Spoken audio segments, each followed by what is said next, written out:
dia nesses três tempos. Só um pouquinho.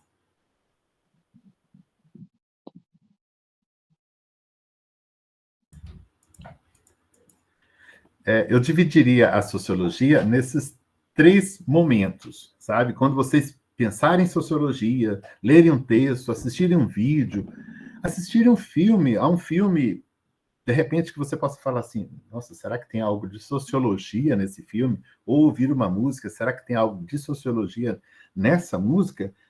Tem. Já vou dando a dica, né? Por quê? Porque um filme, poderiam citar qualquer filme aí, que a gente ia descobrir um recorte sociológico daquele filme. Não que ele tenha sido feito para discutir sociologia, não que ele tenha sido feito para traduzir o pensamento de um sociólogo, de uma socióloga. Não necessariamente, mas um filme reflete um determinado pensamento e uma determinada leitura da sociedade. Sabe? Mesmo um filme de época, vamos pegar um filme ou uma série, né? Essas séries que tem na Netflix, lá retratando uma Europa do século XVIII, XVII, você falar, mas a sociologia não havia nascido aí. Perfeito. Serve para você, inclusive, comparar a sociedade pré-industrial com a sociedade industrial e com a sociedade pós-industrial, né, tecnológica, informatizada que nós vivemos hoje, globalizada, certo? Então, é importante fazer esse exercício que a gente chama na sociologia de imaginação sociológica, né? Estou ouvindo uma música da década de 80, de uma banda de rock. No Brasil, as bandas de rock chamaram muito a atenção. A gente saía da ditadura militar. Aí, de repente, na hora que se abre, não tem mais censura, quem é que aflora? A classe média, que estava com a sua guitarrinha na mão, que estava ali, sabe, na faculdade, ela que começa a escrever letras, e essa classe média que ganha as rádios. Não que as outras músicas no Brasil, os outros estilos, eles não tenham dado muitos recados sobre a sociedade brasileira. Muitos recados. Pensar o samba é atravessado, o samba atravessa o século XX dando recados sobre o que é a sociedade brasileira. Sobre a periferia, sobre o morro, sobre a favela, sobre as mulheres, sobre o negro, né? Sobre a política. Então, assim, eu estou chamando a atenção para vocês isso. Liguem a antena da imaginação sociológica. É essa imaginação sociológica que faz com que você olhe para a sociedade de uma forma analítica. Ah, professor, mas para que isso? Para você não embarcar em barca furada. Certo? Para você ser dono de si. Para você não ir numa onda que você não sabe para onde é que ela vai te levar. Então, a imaginação sociológica ajuda, no mínimo, a você contextualizar, como eu disse, um filme, uma obra de arte, uma música, contextualizar um momento político, um momento econômico, contextualizar o atual momento que a gente vive no mundo, no Brasil, na Bahia, em Belo Campo, né, onde quer que eu esteja, na minha comunidade rural, e eu compreender, né, estamos avançando ou estamos regredindo, né, em termos, por exemplo, de relações de parentesco, formas de família, relações de produção, relações de trabalho, relações de política, relações com os meios de comunicação e o que eles transmitem, relações com o sagrado, com as religiões. Ou seja, poxa, a sociologia faz lembrar a sua irmã mais velha ou a sua mãezona mais velha lá de 5 anos antes, né, de Cristo, na Grécia, mas muito antes, na África, quando você já tinha um exercício de pensar a vida, né, que a gente chama aí de filosofia. Eu costumo brincar que a sociologia é uma filosofia praticada sobre as relações sociais do século XIX para cá. Ou seja, ali dos 1850, até mesmo do final do século XVIII, que você tem um contexto europeu, e aí a gente precisa entender a sociologia, queiramos ou não, ela nasce na Europa, ela nasce numa confluência, né, de três grandes fatores que estão na Europa moderna, né, que é o iluminismo, né, pensando aqui a filosofia, né, pensando aqui esse auge na Idade Moderna, da gente falar assim, quem manda na nossa vida? É a religião, é a mitologia, é o rei com seu poder, né, inquestionável, ou é a razão?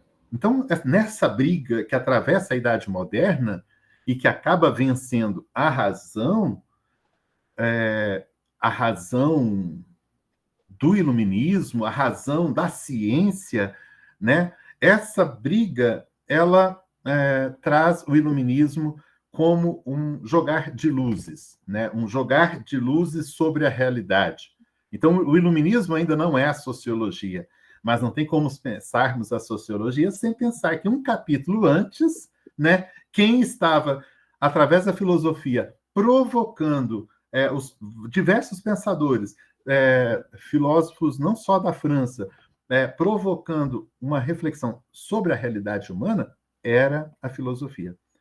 Os outros dois elementos históricos que vão chamar atenção para a origem, para o contexto no qual origina a sociologia, quais são?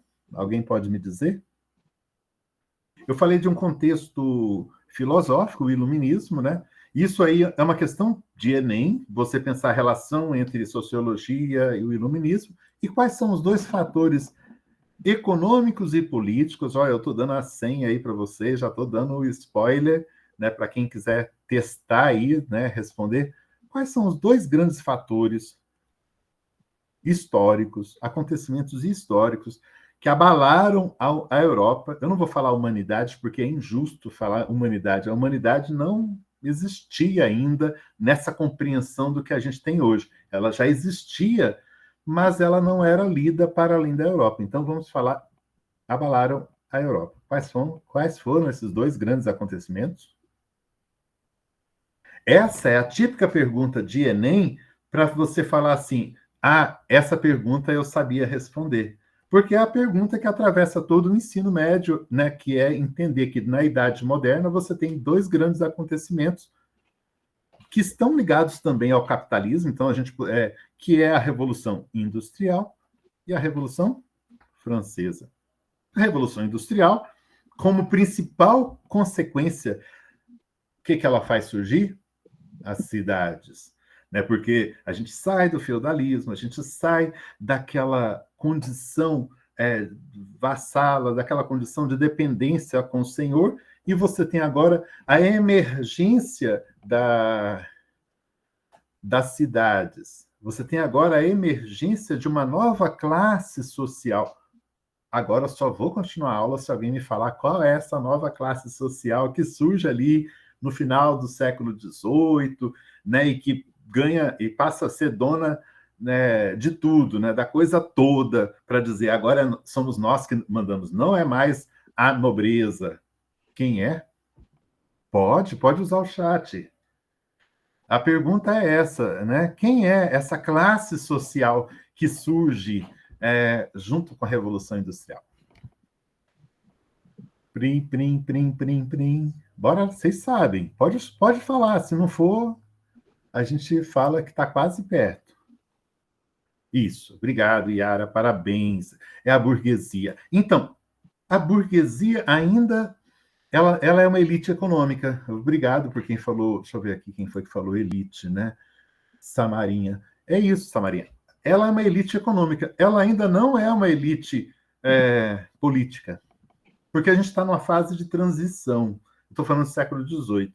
No século XIX, a burguesia já começa a derrubar, através da Revolução Francesa ela já começa a minar o absolutismo, começa a minar a elite que estava misturada lá, né? O clero com o poder déspota dos reis. E aí a burguesia fala: pronto, acabou para vocês a festa, agora quem manda somos nós. Então a burguesia chega com a força do capital, chega mudando as leis, chega mudando a forma de pensar a realidade através do iluminismo e chega pensando uma nova forma de fazer política. E aí você tem pensadores que já vêm desde o século XVII, você já vai ter, né, Rousseau pensando, poxa, democracia tem a ver com a soberania da população. Quando é que a gente vai alcançar isso?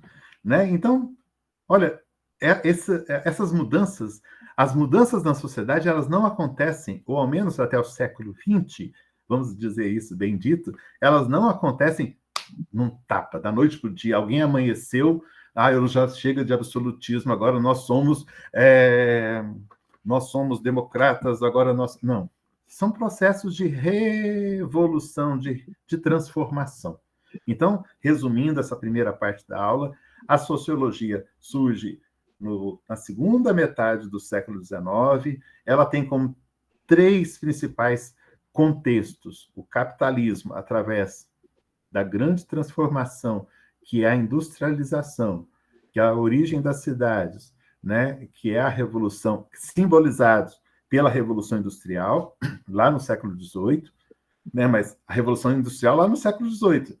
O impacto da Revolução Industrial, a industrialização, estamos falando de quem? Da Europa. Ela surge, ela vai consolidar no século XIX.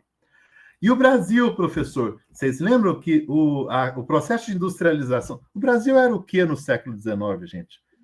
Era uma ex-colônia sem uma soberania bem definida, né? Atravessa todo o século XIX, um império. O Brasil só vai virar, sabe, colocar calças, vamos dizer assim, né? Ou colocar uma roupa de gente grande, quando ele fala da República, e ele atravessa o século XIX inteiro ainda mantendo a escravidão, enquanto você tem o Haiti, lá no século XVIII, proclamando a independência, abolindo, através de uma revolução dos negros, o Haiti vai lá, paralelo, ó, juntinho. Há quem diga que quem influenciou a Revolução Francesa foram os haitianos e não o contrário, mas, por enquanto, a historiografia oficial vai dizer que as inspirações da Revolução Francesa, daqueles ideais da Revolução Francesa, fizeram com que os haitianos... Tudo bem, uma coisa é certa, os haitianos puseram os franceses para correr, né? Isso aí não tem como negar. Qual foi o preço que o Haiti paga até hoje? É um país mais pobre, mais miserável, mais desestruturado do mundo. Por quê? A Europa falou assim, vocês fazem isso, né? Vocês vão receber o preço. Os Estados Unidos depois, né, no século XX, já fala assim, a gente vai continuar cobrando o preço da ousadia dos haitianos. A aula não é sobre Haiti, mas só para fazer um paralelo, no século XIX, não tinha industrialização no Brasil. Então, não dá para a gente ainda falar nem sobre a sociologia no Brasil. Né? O Brasil ainda é colônia, mesmo tendo se tornado independente no início do século... O Brasil é colônia até hoje, né? Combinado? Mas ele ainda não tinha uma independência, não era república, por exemplo. Mas ele vai ser influenciado por esses pensamentos todos a partir do século XX. O segundo fator, né, o resumo da aula, o segundo fator é o fator do iluminismo. Eu vou pôr ele entre a Revolução Industrial e a Francesa. Por quê? O iluminismo, ele é impulsionado por esses 2 contextos. Né? Ele é impulsionado por uma necessidade premente que a Europa tinha de se desvencilhar do antigo regime, de se desvencilhar, de dizer assim, chega, a gente não quer isso, né? A gente não quer essa pirâmide. Mas quem estava com esse recado? era a burguesia, que ela tinha acabado de surgir, ela não era rica desde sempre. Ela agora, segurando nas mãos o comércio, segurando nas mãos a indústria naval, segurando nas mãos, o que mais? Os bancos, pronto. A burguesia falou assim, agora não está no centro da sociedade a igreja, não está no centro da sociedade o castelo, lá o rei com seu império. Não, eles vão ficar em segundo lugar. Por isso que esse lance da elite que a Samarinha trouxe é uma mudança também, né? É uma mudança política, econômica, social, cultural. Lembrem-se disso, né? Pensar sociologia é pensar a necessidade de uma ciência que pense, que reflita, que dê respostas para aquilo que não existia antes e que agora, com a emergência da razão, do iluminismo, da possibilidade de termos respostas construídas cientificamente, a gente vai poder falar a partir das teorias que nós construímos. E é interessante, e aí vamos para a Revolução Francesa, que é de pensar como essa burguesia ela traz os conceitos lá de liberdade, fraternidade e igualdade, mas muito na lógica dela, né? Ela está pensando igualdade para ela está pensando liberdade para ela. O liberalismo econômico é o carro-chefe para pensar o que se está falando em liberdade. E ela está falando em fraternidade pensando nela. Né? Então, assim, com todo o romantismo, né, da ideia da Revolução Francesa, não percamos de vista que você tem uma classe social emergindo, né? Emergindo no sentido de surgindo toda poderosa, né, para dizer nós temos agora a razão, nós temos agora o poder político, nós temos agora o dinheiro, né? O famoso eu estou pagando. Né? Então, a burguesia se impõe em todas as áreas. Quando você chega no século XIX para o século XX, você tem a energia elétrica se consolidando, os meios de transporte ganhando uma força muito grande através do vapor, através da energia elétrica, você tem a industrialização como um todo, e você tem a origem das comunicações, principalmente do telefone, do rádio, e já lá na primeira metade do século XX, da televisão. Então, imagina, a burguesia está com tudo isso na mão. Né? Aí a pergunta é, professor, e a sociologia? A sociologia, ela surge porque a história estava olhando o passado. Com todo respeito, a história não olha só o passado, mas vamos aqui caricaturamente falando para a gente entender. Né? A filosofia estava pensando categorias muito abstratas. Né? Você tem ali no final do século XIX pensadores como do 18 para o 19, como Hegel, como o próprio todos esses pensadores, Kant, eles são muito abstratos. Eles não estão olhando para uma realidade, essa realidade nova. Eles estão pensando na condição humana, vamos dizer, em última instância. Né?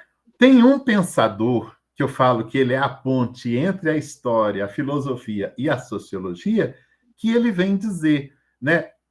Até aqui, o pensamento humano, a filosofia, interpretou a realidade. Ele está dizendo o quê? Da filosofia, principalmente. Nem a história ainda havia saído, largado as fraldas. A história é irmãzinha ali, nasce junto com a sociologia.